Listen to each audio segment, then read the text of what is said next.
umaga mga kapatid. Basahin po natin ang salita ng Diyos sa unang Korinto, Kabanata 15, talata 20 hanggang 22. Ngunit ngayon si Kristo muling binuhay, ito'y katibayan na muling bubuhayin ang mga patay. Kung paano dumating ang kamatayan sa pamagitan ng isang tao, gayon din naman dumating ang muling pagkabuhay sa pamagitan din ng isang tao. Sapagkat kung paano mamamatay ang lahat dahil sa kanilang kaugnayan, kayatan, gayon din naman mabubuhay ang lahat dahil sa kanilang kaugnayan kay Kristo. Sabi po dito ng Panginoong Diyos na si Kristo po ay namatay dahil sa ating mga kasalanan.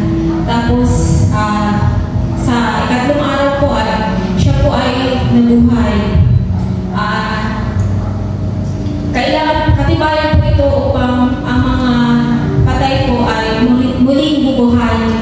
Tapos, dahil sa kaugnayan natin kay Adam, tayo po ay nagkasala at tayo po ay lumayo sa Panginoon dahil sa ating kasalanan. At sa pamamagitan po ng ating pagbalik loob sa Diyos, tayo po ay nabuhay muli. Tayo po ay manalangin. Panginoong Diyos, dakila ka po sa lahat.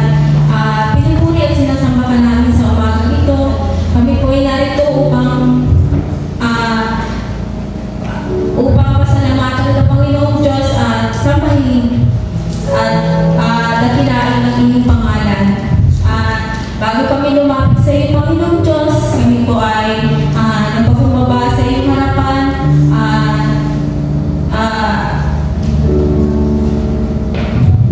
Dinisin mo po ang aming mga puso, Panginoong Diyos.